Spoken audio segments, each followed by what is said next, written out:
Welcome to Season 2 of the Showstopper Podcast. I'm Andrew Pugsley, and this is our monthly chat with amazing people from the worlds of musical, improv, and comedy, and it's brought to you by the people behind Showstopper, the improvised musical. What's that?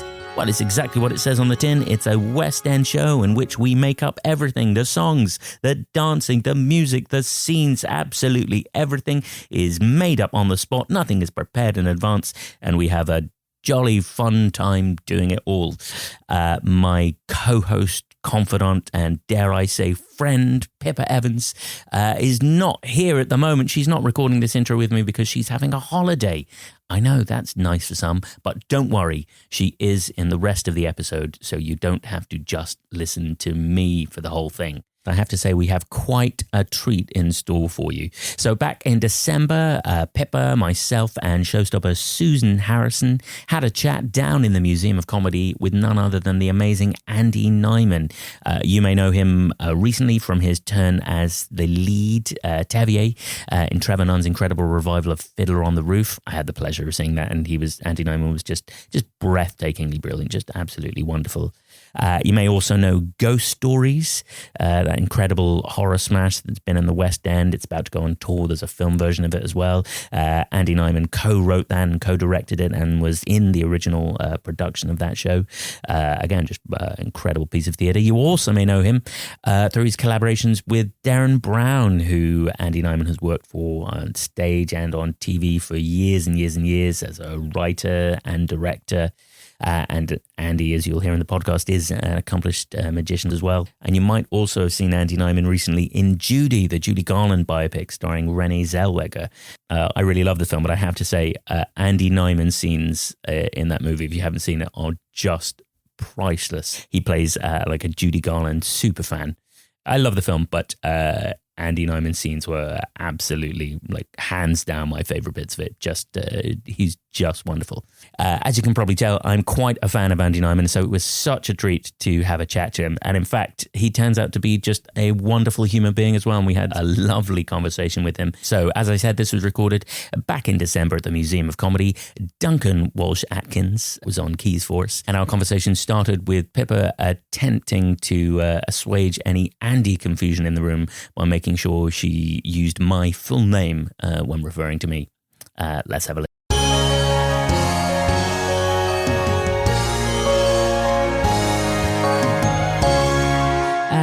Hello, Andrew D. Pugsley. Hello, Pippa. Who have we got in the room today? We've got Andy Nyman. Woo!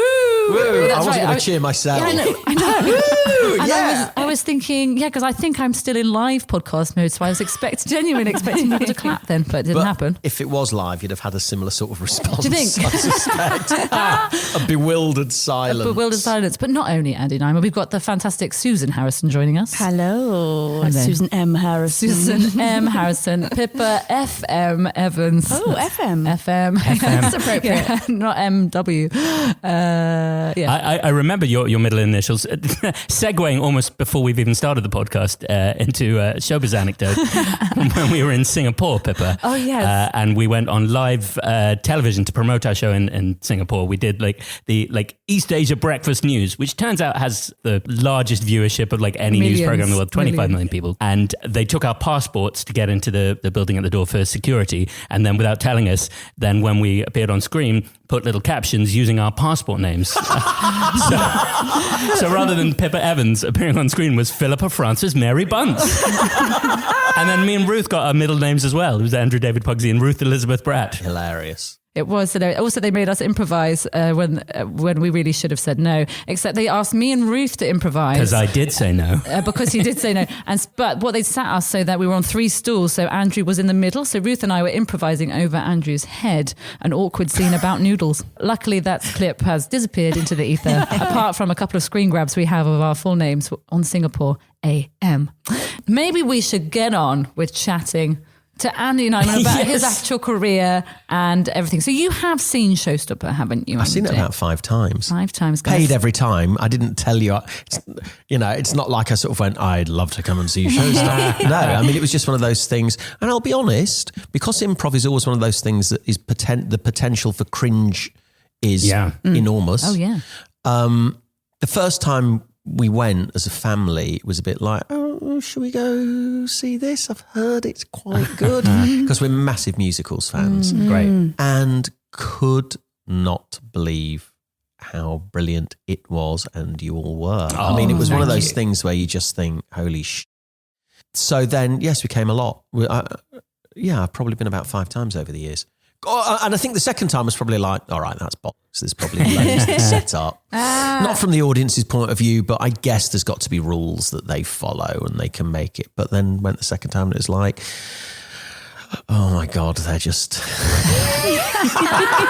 fearlessly brilliant. I mean, that's the thing, isn't it? That improv's, the potential for embarrassment is massive. Yeah. The potential for failure is massive. And it's like setting that to music adds more potential terror and a sort of ticking bomb. So my awe towards you for doing it is massive. Oh, that's so lovely. The danger is quite an interesting one because we can feel it if we've got not lazy, but like we're okay. Like, oh yeah, we can do this. So the minute we feel that creeping into us, we're like, right, okay, how can we make it harder? Because if we're not challenged, the audience doesn't want to see 6 people making up a story with 3 people in a band and going, oh yeah, we can do this. This is fine. They want to see 6 people and 3 people and 1 person going, what are we doing? Why are we doing this? Why have we chosen this career? Because it's really stupid. Yeah.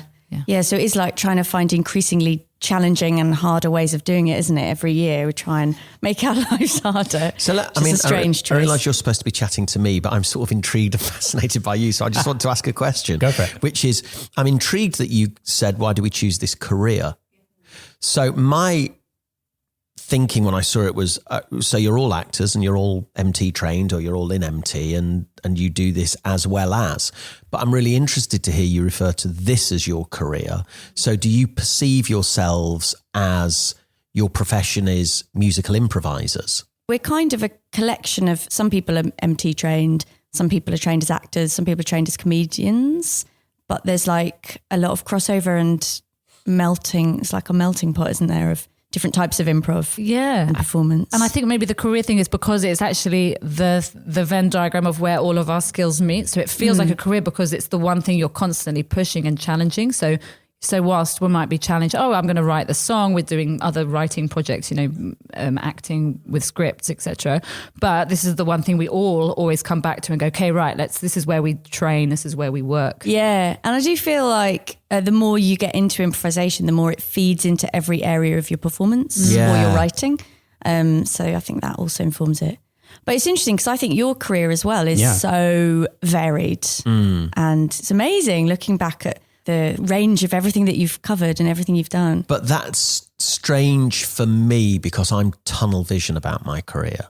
I think because I realised very early on that my perception of the business was that it wants to put you into a box.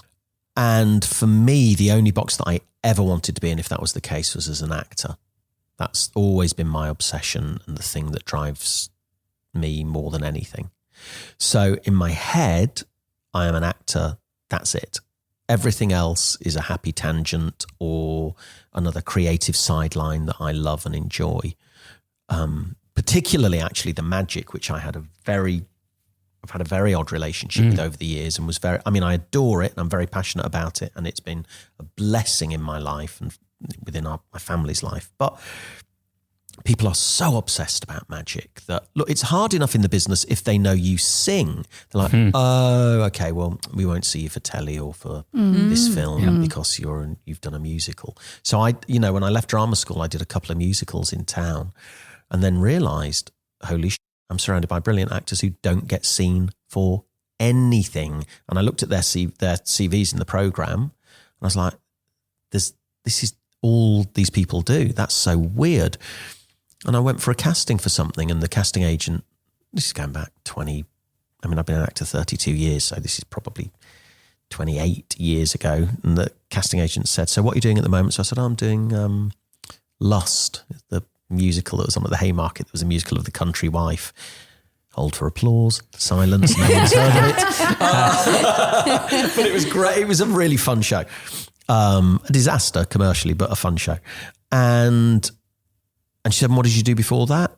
And it just so happened that I had done Grease at Derby Playhouse.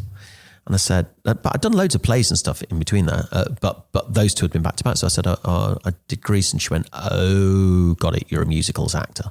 And I thought, okay. So I didn't do a musical for 25 years. Didn't do until Assassins. I just said, that's it, no more, because that's not what I want to do. I love them, I'm obsessed with musicals. So then it's been... So I've always had in my head so that's that. If they think you do magic, I mean, that's all anyone. Oh, right. So, I mean, I still get, so were you a magician first, or it's just a hobby that, now, admittedly, I'm aware that my hobby is, I do it at a high level and all that, but it is very varied, my career. But I think part and parcel of that is also, I was aware that making a living as an actor is not easy. In my case, I wanted, to be married and have kids and be able to eat out and have the odd holiday or whatever. That meant, well, I'm certainly not going to do that on 180 quid a week from Derby Playhouse or 130 quid a week or whatever as it would have been then.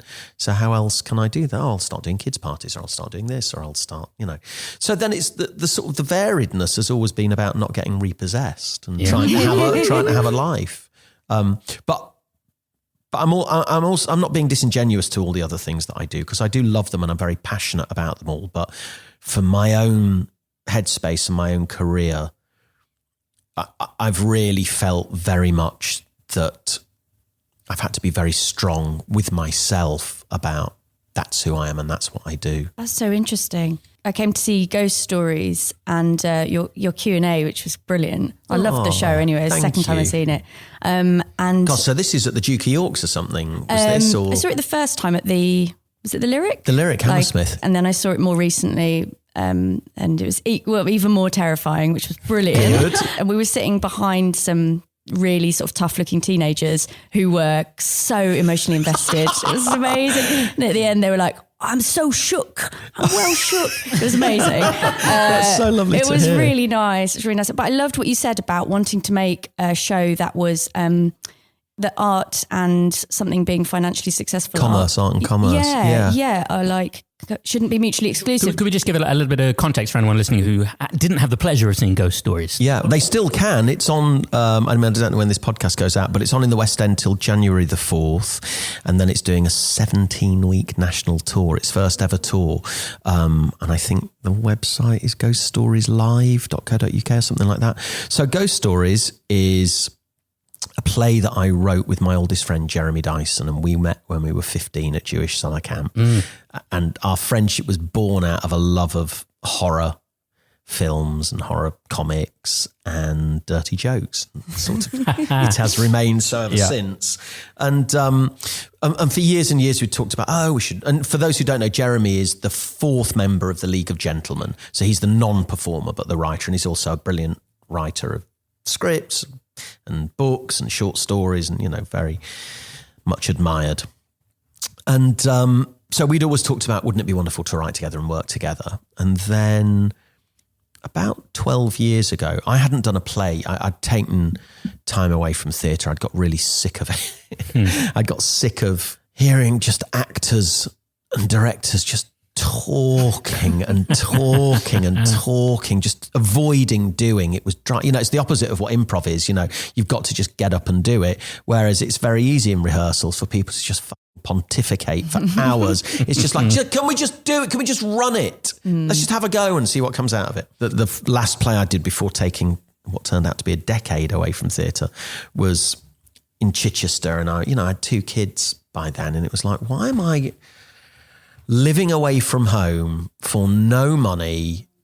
It's not like I need this to feed my soul. I've got a lovely wife and 2 lovely kids. That feeds my soul properly. I'll be fine. So I sort of stepped away from theatre and then went and just did like 10 years of film and independent films and stuff, which was amazing. But by the end of that, I was just like, can we not just talk about something? Well, because there's no rehearsals, everything's... Anyway, I went back and I did a play at the Tricycle, which is now called The Kiln, I think, called Moonlight and Magnolias. And it was a real crowd pleaser. It was very popular. And a guy called Sean Holmes directed that. And we'd got on very well. And he sort of said to me afterwards, let's work together again. What play do you want to do? And I'd had this idea and sort of called Jeremy up and said, look, I've had an idea for a play, which I know we've always said we should work together. Because I'd walked past The Woman in Black, which I'd seen when it first came out. So The Woman in Black was my first ever telly. There was a telefilm of it, which is brilliant. Wow, yeah. So at the same time, which is now 20, 30 years ago, The Woman in Black started in the theatre, and it's amazing. I've been to see it and it was amazing, and it's still on in the West End. And it sort of struck me that it's so weird that back then, 20 years in, there'd never been another horror play. And it felt like, well, you can't have another musical because Phantom of the Opera's on, so no more plays with songs. It just felt mad to me. And I'd been to see the Vagina Monologues, which I didn't really enjoy, but I sat there, because I didn't enjoy it, I sort of sat looking at this thing and thought, God, there's 3 women sitting on 3 stools reading, there's no set, and this thing is on in about 30 countries. So business-wise, this is, someone's doing all right out of this. So I phoned Jeremy up and said, I've got this idea, which is the Vagina Monologues with ghost stories. And amazing. it has to be 3 men talking, and it should be contemporary, so it doesn't compete with The Woman in Black, because you can only be not as good as that brilliant thing. Yeah. And it should be as scary as any modern horror film, and that's the audience we should go for. Well, obviously it didn't turn into 3 men sitting on 3 stools talking, but that was sort of the kernel that grew into what it became. So Ghost Stories is a play. And I'm going to say very little about it because that's one of the really exciting things. Yeah. Is you can't, Yeah, the secrecy about it is it's remained for over a decade now. But it's about a parapsychologist called Professor Philip Goodman, who talks about 3 different ghost stories, the 3 that have troubled him in all his research. And the play is very funny, but it's properly scary. And it's been extraordinary. It's been in fact, tomorrow, Jeremy and myself are going off to Amsterdam to see, there's a big Dutch tour. So we're going off to see it in Arnhem tomorrow in Dutch. Amazing. To see, it'll be the first time we've ever seen a sort of a different production as opposed to a sort of, can't remember what they call it, a copycat production where it's our production mounted elsewhere. This is the first time we'll see someone who's just bought the play and done it. But so it's been on all over the world and has been for a decade. And then we wrote and directed a film version of it, which is, I think it's on Netflix now. You can see that came out. And it's terrific as well. Oh, thank you. It's the only thing I've watched where my heart has literally jumped in my stomach at a certain moment, which obviously I won't mention because spoilers. But I was like, it was pure terror. It's brilliant. I'm so psychological pleased. I terror. haven't been to see it because of how scary everyone has said it is, and I'm terrible. Well, here's jumpy, the thing scary we hear, person. Pippa, is that we hear it all the time.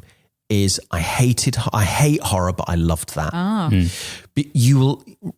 I mean, you will be scared. I can't literally pretend haven't you been won't. to see Women in Black either for the same. I mean, we're talking because I saw the film version, and you know the bit where the lady. There's just a shot where he looks down the corridor and she just appears with her hand. She goes, Yeah. Well, that's not in the play. whoa, terrifying. You should go. I promise, because you'll laugh a lot. Okay, as great. well. But I can feel my anxiety rising. Well, you won't be alone. You'll be surrounded by anxious people. And it's quite a good cathartic experience. Gosh. Yeah, I bet. So anyway, so that's what Ghost Stories is. I don't even know how we got onto that. It reminded me of it because, this commerce and idea. art. Which when I heard you say that, I was like, oh, yeah. Why has that only just sort of occurred to me? It's really easy to think that producers are bastards who want to rip you off, want to rip off the performers. And of course, there's some truth in that. And to be an artist, you have to work without the constraints of money and just think, and all of those things are true. But there's also a real truth in creating something that you think an audience wants to see and using rules, commercial rules, to help you. So one of the things we wanted to do was to create a play, I mean, naively, because none of this actually turned out to be true, but that would be cheap to mount. So one of the ways you do that is a small cast. So have a small cast and we'll have a set that's abstract. So it's not some big, massive, we're not having to do all of this and all of those things that you think, well, that'll really help it, if there's only 4 people in it. But we also, The other rules we put into place where it had to be 90 minutes, no interval. Well, that ended up being a strange one commercially because when you're in the West End, we got charged £5,000 a week for not having an interval. Yeah, the bar. Yes, The bar. they want to sell their drinks. Yeah. Yeah. Even though they were making more on the bar at the beginning because there were more people there, all those things. Anyway, I think it's really possible to use, one of the things that's always struck me as very smart about Showstoppers, and there's quite a few sort of kids shows that do it as well, is that they can sit in front of sets. Yeah. So that it's not like it's not like you're having to take the entire theatre. A smart producer can go, okay, well, you can do Sunday nights, or we can give you late night shows, or. Well, interestingly, when we do Showstopper on Shaftesbury Avenue, we're on top of the Thriller set, but we're not allowed to touch the Thriller set, so it's covered in blankets. Yes. Sounds rubbish. Like, what are they called? They've probably got a better name. Cloths? Blacks, usually. We'll call them blacks. Very We'll call them good. blacks. Thank you. Well done, Andrew. Very He did an good. A-level in theatre studies. And before we did Shaftesbury Avenue, we did used to go and be on the sets of other things. So then we would use the set that's sometimes. fun. Except one time when we were at the other palace, do you remember there was a kitchen set, but we weren't allowed to touch the kitchen set. But I can't remember what the setting was, but there ended up being a scene in a kitchen where we were not allowed to touch the kitchen set. So we were miming a kitchen set over a kitchen set. That's funny. It was really great. But you're right. The great thing about our show is we can really genuinely adapt to anything. And we have. Yeah. I do an improvised horror show called The Society of Strange with Adam Megiddo from Showstopper. And one of the things we really love is just turning up in a theatre and like finding whatever crap we can find like in the basement of the theatre and like, just any old props that they don't mind us using because they're, broken and slightly spooky. And that's it's cool. really delightful energy. Like this particular show gets something that you wouldn't get in any other venue. When you were mentioning magic earlier, is that how you got into working with Darren Brown and that sort of side of things? Well, that's a whole other podcast. But no, I'll give you the sort of potted story, which sounds made up, but I give you my word. It's well documented and is true. So I used to drive vans and lorries and all sorts of other bits and bobs when I was out of work. And then I started rekindled my love of magic. So I was then going out and realised, I can earn in an hour doing close-up magic at a party what I'm earning all week driving vans and lorries. So I'll do that. And then after a few years of doing that, I slightly fell in love with what's called mentalism, which was sort of magic of the mind. And nobody was doing that then. I mean, nobody. And part and parcel of the reason was it was very stuffy and old-fashioned and felt boring. But I sort of found a way of doing it that I thought was really exciting and interesting. And it also meant, I can earn in an hour what I'd be earning for a 3-hour gig doing close-up magic. So again, it was a commercial as much as anything else. So I very quickly, in a short space of time within the magic world, became quite well known for sort of pioneering a new way of doing mentalism.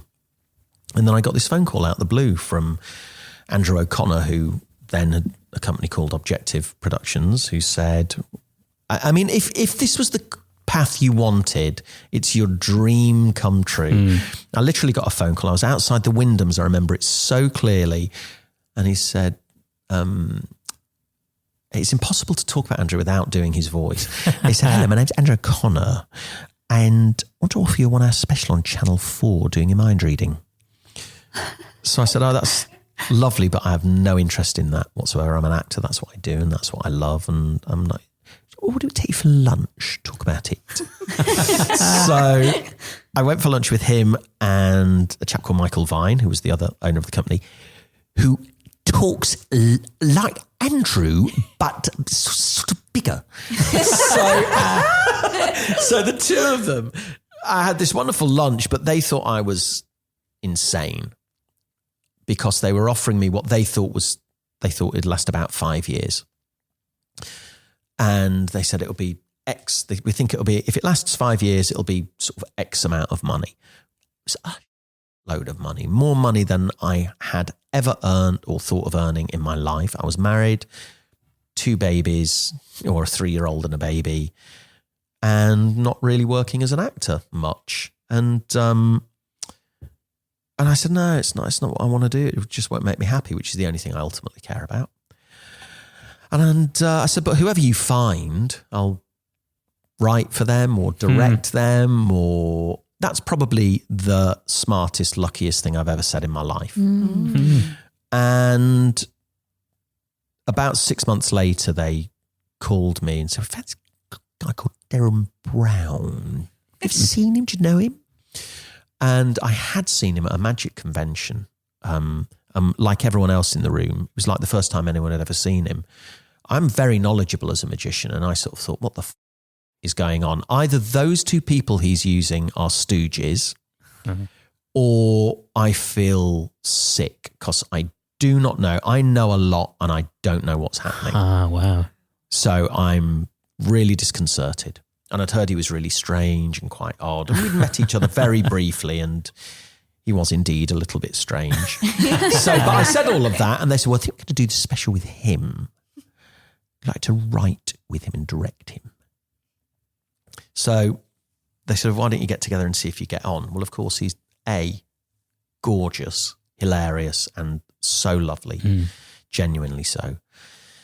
And has a true...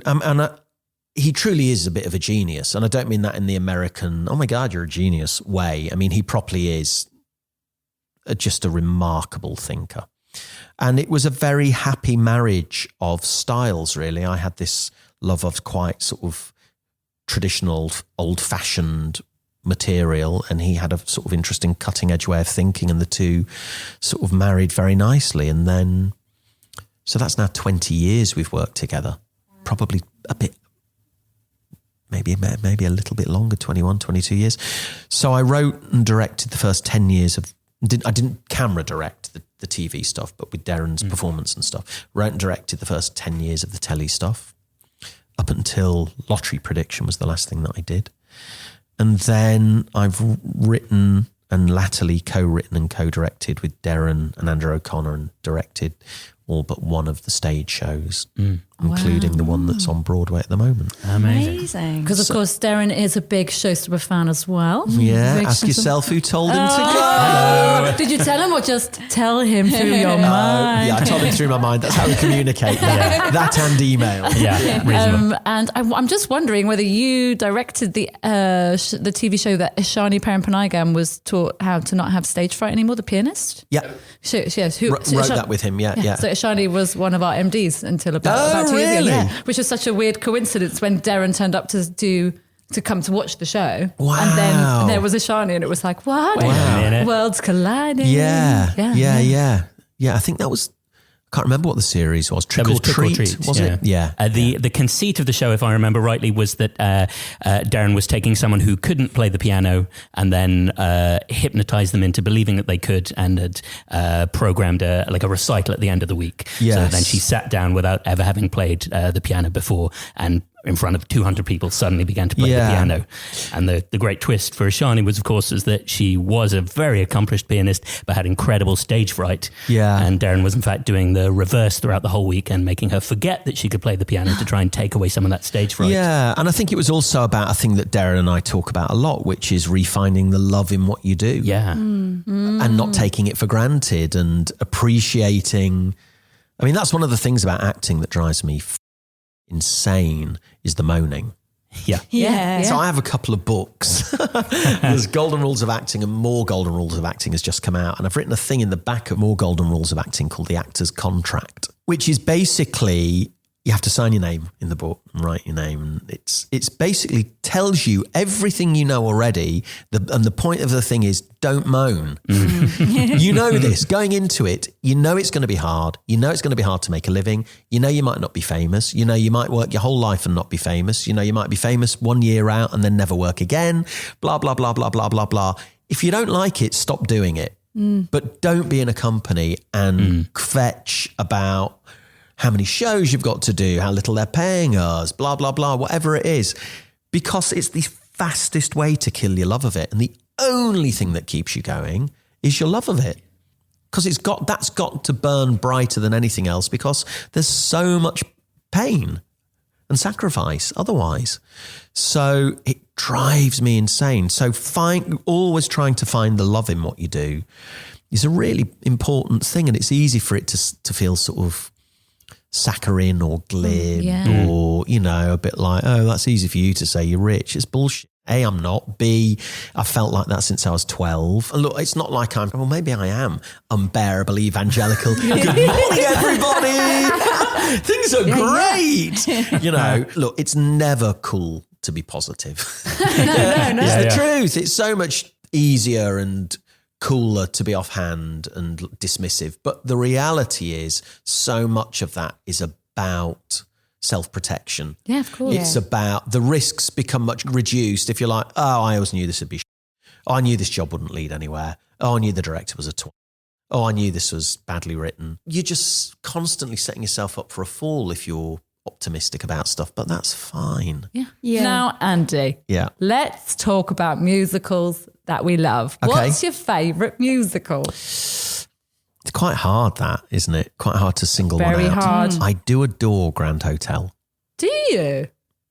Off the track choice. Off the track. Hello. This is a great test for Andrew Pugsley, who we call our musical theatre Google, because he knows everything. Andrew, please sum up Grand Hotel. I'm not sure I can sum up Grand Hotel. Are we talking the Maury Yeston version?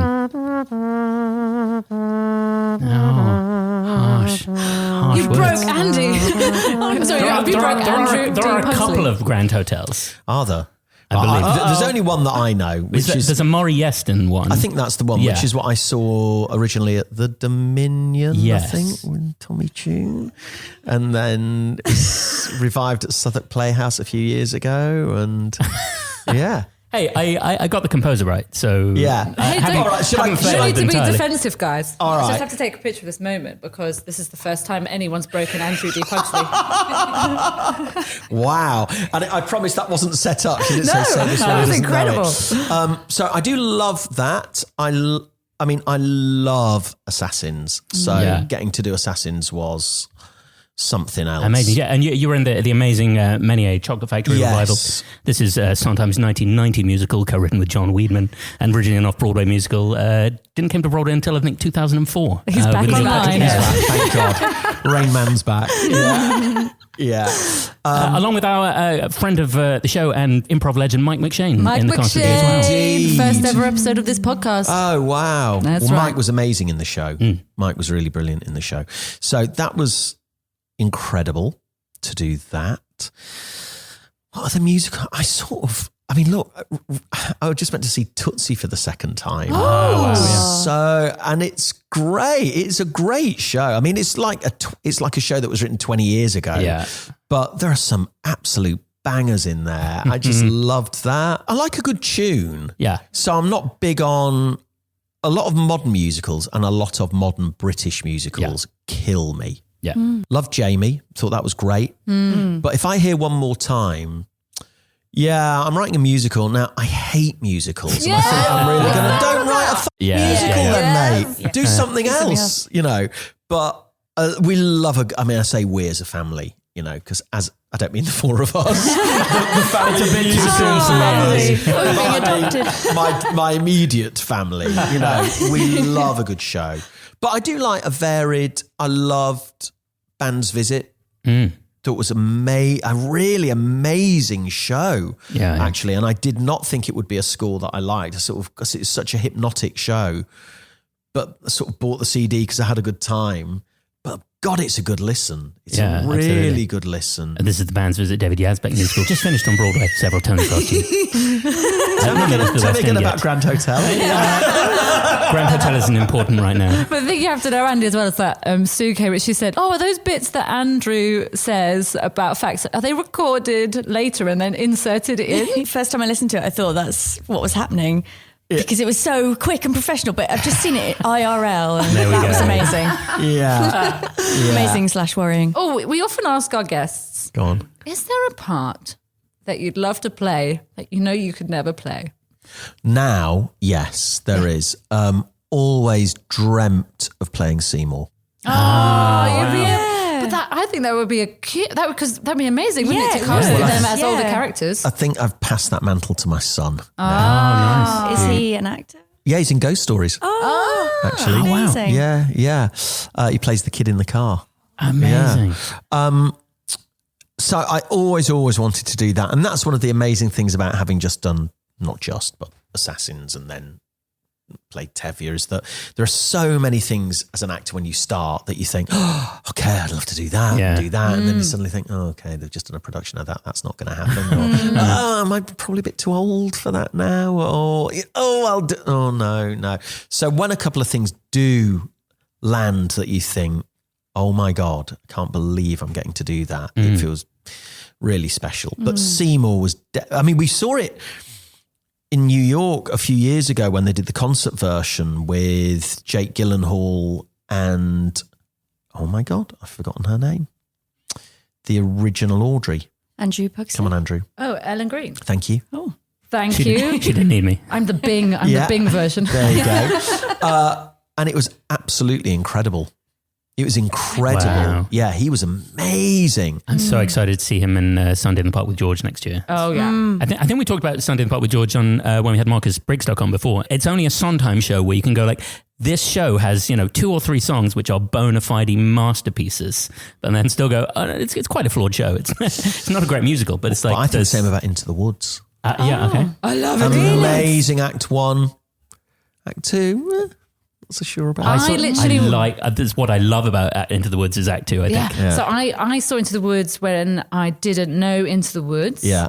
And I watched, in fact, actually, we had to watch it at university. We had a VHS. That's how long ago that was. Wow. And we watched it, and I watched the first half. And when it got to interval, I was like, well, surely that, I literally did what Sondheim would have wanted, which is, well, that must be finished then. What's on the next hour?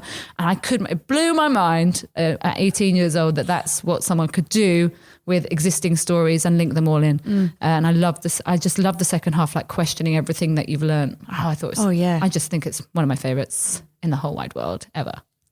But isn't that great that we can all have different opinions? I mean, look, don't get me wrong. What sort of twat am I to think there aren't amazing things in it? Because of course there are. It's not like I'm not going to cry at the end at Children Will Listen. One of the most incredible songs ever written. Of course. Oh, here's a thing. So I met Sondheim when I did Assassins. He came to it twice. And in my final year of Guildhall, we did the Bernstein Mass, and Bernstein came over and worked with us. Whoa. And then me and another friend were invited to New York. That was the first time I ever went to New York in 86 or 87. Wow. To go and see Bernstein record the Tchaikovsky Pathétique. So we just sat there and spent a little bit of time with him. So I've got my West Side Story box ticked, met them both. These are the stories we make this podcast for. Absolutely. And what was Bernstein like? Because he has a reputation for being a little spiky and difficult. He was definitely a bit spiky. I think he was blown away by the fact that the Bernstein Mass had been done properly. Because, at Guildhall, that was one of the joys, is that you've got an 80-piece orchestra. I mean, that Bernstein Mass has got some if you don't know it, it's mental. It was written for the Lincoln Center for the opening, and it's just this massive, extraordinary thing with some incredible songs, but then also insane opera stuff. But to mount it you need like a 50-piece orchestra, a 14-piece jazz orchestra. We had a choir of 150, then the street chorus of 60, which was our lot. And at that time I was countertenor. I didn't even know I was countertenor. I just said, I can sort of sing like this. When we had to go and talk to them, and the MD was like, oh my God, hold on, try this. And then I had these sort of 3 countertenor solos in it. Yeah. So that was 86, and it hadn't been done since the opening of the Lincoln Center in like 72 or whatever it was. So I think he was just overwhelmed to see it and see it on that scale. But yeah, he was definitely a bit spiky and a bit like, but it's not like I spent hours chit-chatting and laughing with Bernstein, we were with him for a day and a half. Yeah. But nevertheless, and I've got this one photo with him where you'll see him. Have you had it on your phones? It's 1987. Yes, I had this iPhone then. And this is not exactly interesting for a podcast, me showing you a photo. No, we'll do the audio reaction. Describe it on here. Now, you will see the rather leching look at my friend. Wow! But there you go. Oh my God. Amazing. Now, a lot of the oh my God is what I look like, I guess. Oh my life! No wonder he wanted to sleep with him. He's beautiful. Yeah, he was there. Jeez. Yeah, and for listeners, Bernstein is definitely giving him a lecture. That is It's absolutely incredible. unquestionable. It's like he didn't know what photos were. Yeah. So there's that. And for completion, why not do this? Oh, what's There you happening go. now? So that was Assassins. Amazing. Sondheim. And was when Mel Gedrich was on the show however many months ago, Sondheim was just deliciously weird to her. Was he weird to you? He was kind of sweet. I mean, again, it's not like he came to the show twice, and apparently he doesn't really do that. Yeah, I heard he absolutely loved it. And John Wyndham loved it and said it was the first time they'd felt it had been unlocked properly. And so all of those things were amazing. Yeah. And so it's not like me and Steve were sitting there cracking up. Smoking As you can cigars. see, it's a rather awkward photo with me going, look, I'm in Sondheim, and him looking like. But yeah, he was very sweet and said you did a wonderful job, and so amazing. Well, Andy, it's been lovely chatting to you, but maybe we should make up a song. Yeah. Yeah, how do you feel about that? Terrified. Great, let's do it.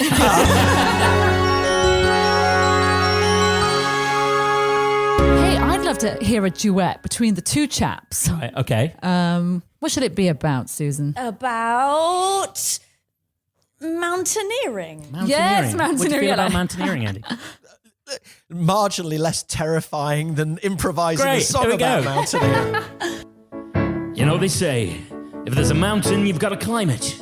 That's the truth, and there ain't no mountain I ain't never climbed. That's right, Tony. But this time's the biggest test of our mettle so far. Bravo, bring it on. It's the biggest, it's the tallest, and we're going straight up.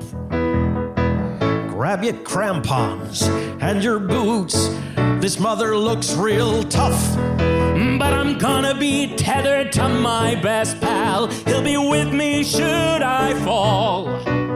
I got you, my brother, with this rope. If you drop, I'll catch you for sure. I'll catch you, you'll catch me. I'll be there for you. I wouldn't climb a mountain with anyone but you. I'll catch you, I'll catch you, I'll catch you, it's true. Yes, it is, I wouldn't it's climb a mountain with anyone but you. And we've done K2, we've done Everest, we've done them every single one. We even traveled across the globe to climb to Snowdon. And when I'm tethered up there, I see you by my side. And the sun is twinkling off the snow. I feel so warm inside. I'll catch you, I'll catch you, I'll catch you, Should it's you true. fall? I wouldn't climb a mountain with anyone but you. I'll catch you, I'll catch you, I'll catch you, Should you it's true. fall? I wouldn't climb a mountain. I wouldn't climb a mountain. I wouldn't climb a mountain with anyone but you.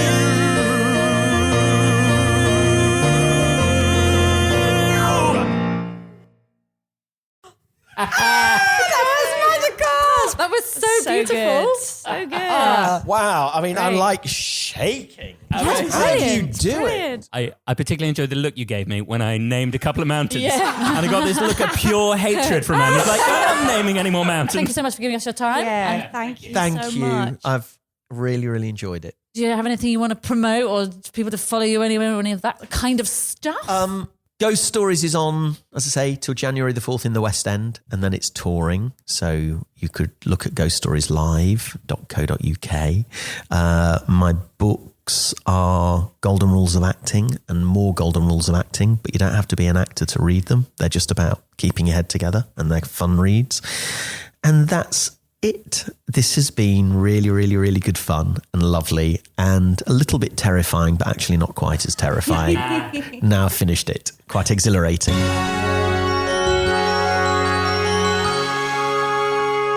There we go. That was Andy Nyman. Isn't he just an amazing guy? And he's just so interesting to talk to. As I said in the intro, we could have talked to him for hours.